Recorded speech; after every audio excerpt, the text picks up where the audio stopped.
ಏರಿಸು ಮೃಡನ ಪಾದಕ್ಕೆ ಏರಿಸು ನಿಮ್ಮ ಚಿನ್ಮಯ ಜ್ಞಾನ ಬೆಳಗ್ಗೆ ಮಾರ್ಗದರ್ಶಕ ದೀಪಿಯು ನಿಮ್ಮ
ನಡೆಸಿದ್ದಾರೆ.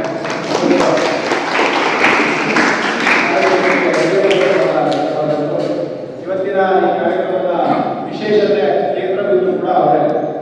ನೀವು ಈ ಕ್ಷೇತ್ರದಲ್ಲಿರುವಂತಹ ಅನೇಕ ಪಾರ್ಕ್ಗಳನ್ನ, ರಸ್ತೆಗಳನ್ನ ಅಭಿವೃದ್ಧಿ ಆಗಿರುವಂಥದ್ದು ನೋಡಿದ್ದೀರ. ಅದರಲ್ಲಿ ಶಾಸಕರ ಜವಾಬ್ದಾರಿ ಕೂಡ ಎಷ್ಟಿದೆಯೋ, ಅವರ ಇಚ್ಛಾಶಕ್ತಿ ಎಷ್ಟಿದೆಯೋ ಅದರಷ್ಟೇ ಇಚ್ಛಾಶಕ್ತಿ ಈ ಕ್ಷೇತ್ರದ ಕಾರ್ಯಪಾಲಕ ಅಭಿಯಂತರಾಗಿ ಶ್ರೀಯುತ ತಿಮ್ಮರಸು ಸರ್ ಅವರು ಮಾಡಿದ್ದಾರೆ. ಹಾಗಾಗಿ ನಾವೆಲ್ಲ ಮಾತಾಡ್ಕೊಂಡಂಗೆ ಈ ಕಾರ್ಯಕ್ರಮಕ್ಕೆ ಅವರನ್ನು ಕರೆಸಬೇಕು. ಈ ಕಾರ್ಯಕ್ರಮದಲ್ಲಿ ಅವರನ್ನ ಬೀಳ್ಕೊಡುಗೆ ಮೂಲಕ ಒಂದು ಗೌರವಯುತವಾದ ಕ್ಷೇತ್ರದ ಜನತೆ ಪರವಾಗಿ ಒಂದು ಸನ್ಮಾನವನ್ನ, ಅಭಿನಂದನೆಯ ಕಾರ್ಯಕ್ರಮವನ್ನು ಮಾಡಬೇಕು ಅಂತ ನನ್ನ ದಕ್ಷಿಣ ಪದಾಧಿಕಾರಿಗಳಲ್ಲಿ ಮಾತನಾಡಿದಾಗ ಎಲ್ಲರೂ ಕೂಡ ಉತ್ತರಗಳ ಮನಸ್ಸಿನಿಂದ ಓಕೆ ಮಾಡೋದಿಲ್ಲ, ಎಲ್ಲರೂ ಸೇರಿ ಮಾಡೋದ ಕೆಲಸ ಅಂತ ಅವರು ಸಮ್ಮತಿಯನ್ನು ಕೊಟ್ಟರು. ಹಾಗಾಗಿ ಇವತ್ತಿನ ಕಾರ್ಯಕ್ರಮಕ್ಕೆ ಅವರನ್ನು ನಾವು ಅತಿಥಿಗಳಾಗಿ ಕೂಡ ಹಾಗೂ ಇವತ್ತಿನ ಈ ಕಾರ್ಯಕ್ರಮಕ್ಕೆ ಅವರನ್ನ ಅಭಿನಂದನೆಯ ಕಾರ್ಯಕ್ರಮವನ್ನಾಗಿ ಕೂಡ ಮಾಡ್ತಾ ಇದ್ದೀವಿ. ಅವರು ಈ ಕ್ಷೇತ್ರದಲ್ಲಿ ಅನೇಕ ಸಮಸ್ಯೆಗಳು, ಉದಾಹರಣೆ ವೈಯಕ್ತಿಕವಾಗಿ ನಾನು ಹೇಳಬೇಕಂದ್ರೆ 10 ವರ್ಷದಿಂದ ಇಲ್ಲಿದ್ರು. ಒಬ್ಬ ಎಕ್ಸಿಕ್ಯೂಟಿವ್ ಇಂಜಿನಿಯರು ಹೇಗೆಲ್ಲ ಇರ್ಬೋದು ಅನ್ನೋದನ್ನ ನಾನು ವೈಯಕ್ತಿಕವಾಗಿ ನೋಡಿದ್ದೀನಿ. ಅನೇಕರನ್ನ ಪರಿಚಯ ಇದೆ ನನಗೆ.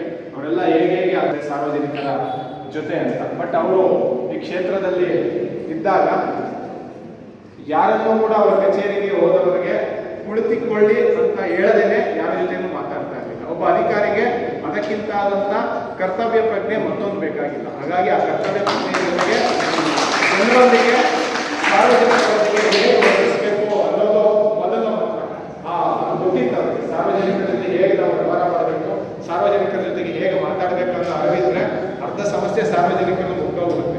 ಅವ್ರು ಬಂದಾಗ ಏನ್ರಿ ಸಮಸ್ಯೆ, ಕುತ್ಕೊಳ್ರಿ ಅಂತ ಹೇಳಿದಾಗ ಅವರು ಬೆಟ್ಟದಷ್ಟು ಸಮಸ್ಯೆ ಇದ್ರೂ ಕೂಡ ಅದೊಂದು ಸಣ್ಣ ಸಮಸ್ಯೆ ಆಗಿರುತ್ತೆ ಜನರಿಗೆ. ಹಾಗಾಗಿ ಈ ಕ್ಷೇತ್ರದಲ್ಲಿ ಅವ್ರು ಇದ್ದಾಗ ಕೂಡ ನಾನೇ ಅನೇಕ ಬಾರಿ ಅವರಿಗೆಲ್ಲ ಫೋಟೋಸ್ ಕಳಿಸಿದ್ದೀನಿ. ಸರ್ ಈ ರೋಡಲ್ಲಿ ಬರ ಬಿದ್ದಾಗಿದೆ ನೋಡಿ ಸರ್, ಈ ರೋಡಲ್ಲಿ ಗುಡ್ಡಿ ಬಿದ್ದಾಗಿದೆ ನೋಡಿ ಸರ್. ನಾನು ಕಳಿಸಿ ವಿತಿನ್ 24 hours ಅಲ್ಲೇ ಕೊಟ್ಟ ಮನೆಯನ್ನು ಕರೆದು ಸನ್ಮಾನ ಮಾಡಿಸಿದ್ದಕ್ಕೆ ನನಗೆ ತುಂಬ ಸಂತೋಷ ಆಗಿದೆ. ನಾನು ಈ ಕ್ಷೇತ್ರದಲ್ಲಿ ಹೆಚ್ಚಿಗೆ ಕೆಲಸ ಏನು ಮಾಡಿಲ್ಲ. ನನಗೆ ಒಬ್ಬ ಕಾರ್ಯಪಾಲಕ ಅಭ್ಯರ್ಥಿಯಾಗಿ ಸ್ಥಳೀಯ ಪ್ರತಿನಿಧಿಗಳು ಹಾಗೂ ನಮ್ಮ MLA ಸಾಹೇಬರು ಅವ್ರ ಜೊತೆಗೆ ಯಾವ ಥರ ಮಾಡಬೇಕೋ ಅವರ ಡೈರೆಕ್ಷನ್ಸ್ ಮೇಲೆ ನಾವು ಕೆಲಸ ಮಾಡಿದ್ದೀವಿ ವಿನಃ ಬೇರೆ ಥರ ಏನೂ ಮಾಡಿಲ್ಲ.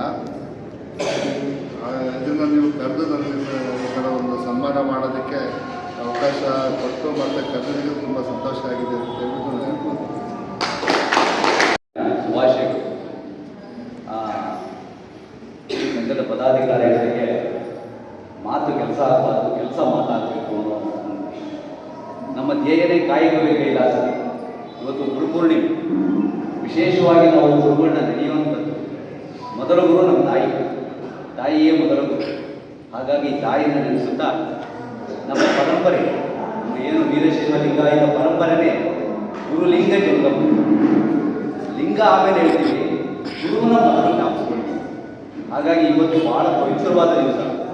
ಇವತ್ತೇನಾದರೂ ನಾವು ಗುರು ಸಮ್ಮುಖದಲ್ಲಿ ನಾವೆಲ್ಲ ಸೇರಿದ್ದೀವಿ ಅಂದರೆ ಇದು ನಮ್ಮ ಭಾಗ್ಯವೇ ಸರಿ. ನಮ್ಮಲ್ಲಿ ಪಂಚ ಆಚರಣೆಗಳಿವೆ. ನಾವು ಅನೇಕ ಜನ ಪಂಚಾಚಾರ್ಯ ಅಂತ ಹೇಳ್ತೀವಿ. ಶ್ರೀ ಗುರು ಪಂಚಾಚಾರ್ಯ ಮಹಾರಾಜ್ ಕಿ ಜೈ. ಆದರೆ ಪಂಚ ಆಚರಣೆಗಳು ಯಾವುವು? ಗುರು, ಲಿಂಗ, ಜಂಗಮ, ಕಾಯಕ, ದಾಸೋಹ.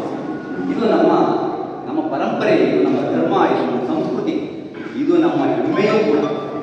ಇಂಥ ಹೆಮ್ಮೆಯ ಕಾರ್ಯಕ್ರಮದಲ್ಲಿ ನಾವೆಲ್ಲ ಸೇರಿದ್ದೀವಿ ಅಂದರೆ ಇದು ನಮ್ಮ ಅದೃಷ್ಟ ಅಥವಾ ಇದು ನಮ್ಮ ಭಾಗ್ಯ ಅಂತ ನಾವು ಭಾವಿಸ್ತೀವಿ. ಅನೇಕ ಗುರುಗಳು, ಅನೇಕ ವಿಚಾರವಂತರು, ಅನೇಕ ಧರ್ಮ ಮುಖಂಡರುಗಳು ಏನೇ ಪ್ರತಿಪಾದಿಸಿದ್ರು ಕೂಡ ಯಾವಾಗಲೂ ಒಂದಿರುತ್ತೆ, ಅವರ ಗುರಿ ಒಂದಿರುತ್ತೆ. ಆದರೆ ನಮ್ಮ ಪಂಚ ಆಚರಣೆಗಳು ಸರ್ವಸೃಷ್ಟಿ ಲಯದಲ್ಲಿ ಏನೇನಿದೆ ಅದೆಲ್ಲ ನಮ್ಮ ಪಂಚ ಆಚರಣೆಗಳಲ್ಲಿ ಅಭಿವ್ಯಕ್ತಿಯಾಗುತ್ತೆ. ಹಾಗಾಗಿ ನಮ್ಮ ಧಾರ್ಮಿಕ ಪ್ರವೃತ್ತಿ ಮತ್ತು ನಮ್ಮ ಧಾರ್ಮಿಕ ಸಂಸ್ಕೃತಿ ಮತ್ತು ನಮ್ಮ ಆಚರಣೆ, ಅದರಲ್ಲೂ ವೀರಶೈವ ಲಿಂಗಾಯತ ಧರ್ಮದಲ್ಲಿ ಇರತಕ್ಕಂಥ ಒಳಗೊಳಪುಗಳು, ಮುಖ್ಯ ಆಚರಣೆಗಳು ಮತ್ತು ನಾವು ನಡೆಸ್ತಕ್ಕಂಥ ಕೆಲಸಗಳು, ಇಲ್ಲಿ ಕಾಯಕನೇ ಪ್ರಧಾನ ಆಗುತ್ತೆ. ದಾಸೋಹ ಅದರ ಜೊತೆ ಸೇರ್ಕೊಳ್ಳುತ್ತೆ. ನೀನು ದುಡಿದಿದ್ದನ್ನು ನೀನು ಮಾತ್ರ ತಿನ್ಬೇಡ, ನಿನ್ನ ಕೆಲಸ ನಿನಗೆ ಮಾತ್ರ ಅಲ್ಲ, ಇದು ಸಮಾಜಕ್ಕೂ ಅರ್ಪಿತ ಆಗಬೇಕು ಅಂತ ಗುರುಗಳು ಮತ್ತು ಶ್ರೀ ಬಸವಣ್ಣವರಿಂದಲೂ ಇದೆಲ್ಲ ನಡ್ಕೊಂಡ್ಬಂದಿರುವಂಥದ್ದು.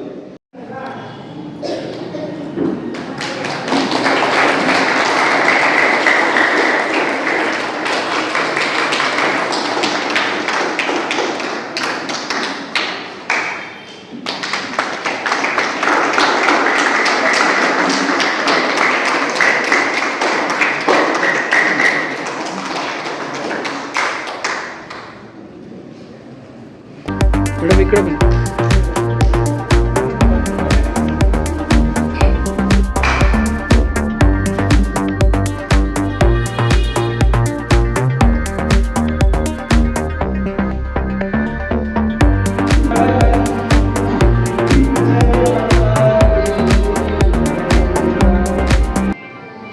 ತಂದೆ ನೀನು, ತಾಯಿ ನೀನು, ಬಂಧು ನೀನು, ಬಳಗ ನೀನು, ನೀನಿಲ್ಲದೆ ಮತ್ತಾರು ಇಲ್ಲವಯ್ಯ.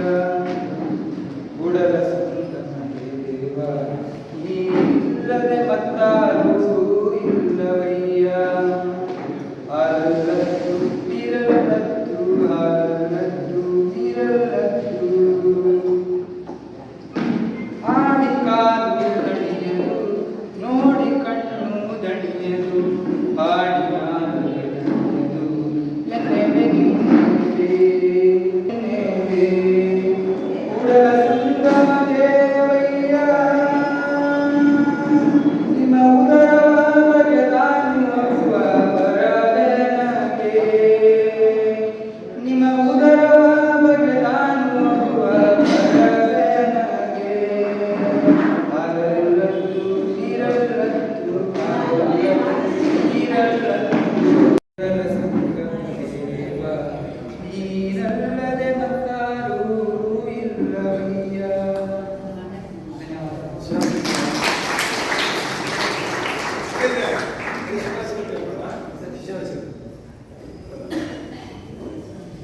ಷಣ್ಮುಗ ಸೆಕೆಂಡ್ ಪ್ಲೇಸ್ ಜೋರಾದ ಚಪ್ಪಾಳೆ.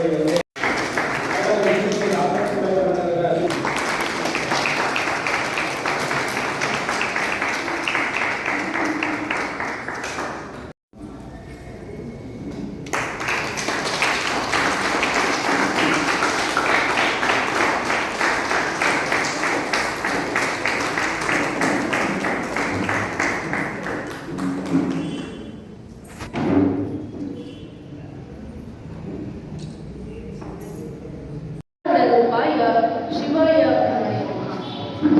ನಮ್ಮ ಗುರುಗಳ ಆಶೀರ್ವಾದದಿಂದ, ಅವರ ಮಾರ್ಗದರ್ಶನದಿಂದ ನಮ್ಮ ಮನುಕುಲದ ಜೀವನ ಈ ಮಟ್ಟದವರೆಗೂ ನಾವು ಬೆಳೆದ ಸಮಾಜದಲ್ಲಿ ಮುನ್ನಡೀತಾ ಬಂದಿದ್ದೀವಿ. ನಾವು ನಡೆಸ್ತಿರುವಂತಹ ಜೀವನ ಗುರುಗಳ ಆಶೀರ್ವಾದ, ಮಾರ್ಗದರ್ಶನವಾಗಿದೆ. ಸೊ ನಾವು ಮುಂದಿನ ಪೀಳಿಗೆಗೆ ಏನನ್ನ ಕೊಡ್ತೀವಿ ಅನ್ನೋ ಪ್ರಶ್ನೆ ನಮ್ಮನ್ನು ತುಂಬ ಕೊಡ್ತಾ ಇದೆ. ಯಾಕೆ ಅಂತ ಹೇಳಿದ್ರೆ ಟೆಕ್ನಾಲಜಿ ತುಂಬ ಮುಂದುವರೆದಿದೆ. ಮಕ್ಕಳು ಟೆಕ್ನಾಲಜಿಗೆ ಮಾರು ಹೋಗಿದ್ದಾರೆ. ಹೇಗಪ್ಪ ನಮ್ಮ ಸಮಾಜವನ್ನು ಉಳಿಸ್ಕೊಡುವ ಅನ್ನೋ ಪರಿಸ್ಥಿತಿ ನಮ್ಮ ಮನದಲ್ಲಿ ಆತಂಕವಾಗಿದೆ. ಹಾಗಾಗಿ ತಾಯಿಯೇ ಮೊದಲ ಗುರು ಎಂಬಂತೆ ಸರ್ ಹೇಳಿದರು. ಅವರ ಮಾತು 100ಕ್ಕೆ 100 ಸತ್ಯ.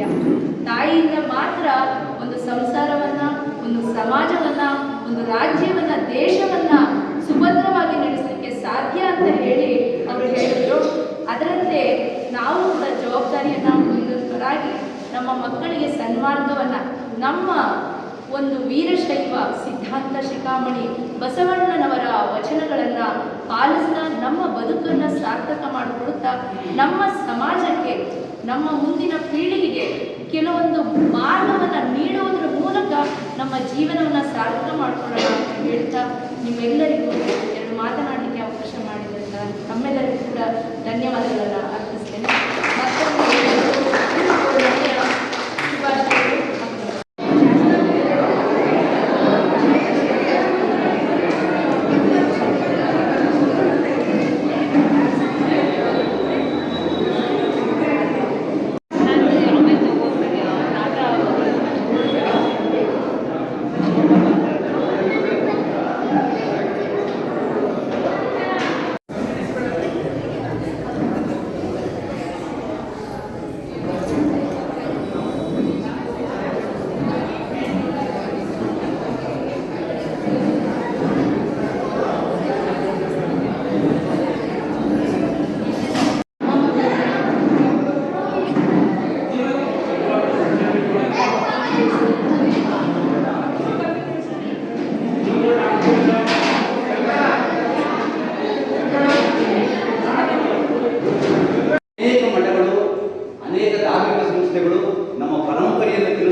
ಒತ್ತಡಗಳು ಇವತ್ತು ಏನಾಗಿದೆ, ಸ್ವಲ್ಪ ಒತ್ತಡದ ಬದುಕು ಜಾಸ್ತಿ ಆಗಿರೋದ್ರಿಂದ ನಮ್ಗೆ ಅದು ಕಾಣ್ತಾ ಇಲ್ಲ, ಅದು ಸೂಕ್ತವಾಗಿ ಬೆಳೀತಾ ಇದೆ.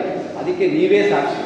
ಏಕೆಂದರೆ ಇಂಥ ಒತ್ತಡ ಜೀವನ, ಇಂಥ ನಗರ ಜೀವನದಲ್ಲಿ ನಿಮ್ಮ ಎಲ್ಲ ಕೆಲಸ ಕಾರ್ಯಗಳನ್ನು ಬದುಕೊತ್ತಿ ಗುರು ಸಮರ್ಪಣೆಗೆ ಬರಬೇಕು, ಗುರು ವಂದನೆಗೆ ಬರಬೇಕು, ಗುರು ಪೂಜೆಗೆ ಬರಬೇಕು ಅಂತ ನೀವೆಲ್ಲ ಇದು ಭಾಗವಹಿಸಿರೋದು ನಿಜ. ಆದರೆ ಆ ಭಾವನೆ ಮತ್ತು ಆ ಧರ್ಮ ಮತ್ತು ಆ